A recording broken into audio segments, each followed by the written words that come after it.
Actually ni salah sendiri jugalah. Siapa suruh tak minum air banyak masa pantang dulu? Sebenarnya waktu pantang ni boleh je kalau kita nak minum air masak banyak-banyak. Tapi disebabkan kita ni macam malas nak ke toilet banyak-banyak kali, nak kena tukar bagai kan.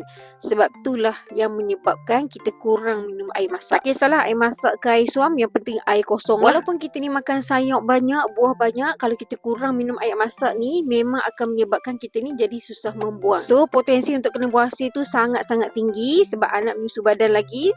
Nampak kan kat situ kan dia punya related. Lagi satu simple je, bangun tidur pagi tu teruslah minum air suam sebab masa tu kita ni tak aware. Bila dah jadi baru kalut nak cari ubat tu ubat ni. Masa tu PKP farmasi pakai tapi tak jalan, duduk sakit, baring sakit, jalan pun sakit. Memang serba tak kena lah. Tahun 2023 baru Syikin kena dengan minyak buasir ni lah. Mula-mula tu tak expect apa-apa sangat lah. Syikin cuba pakai juga waktu siang hari tu tapi dia macam tak berapa nak ada kesan sangat lah.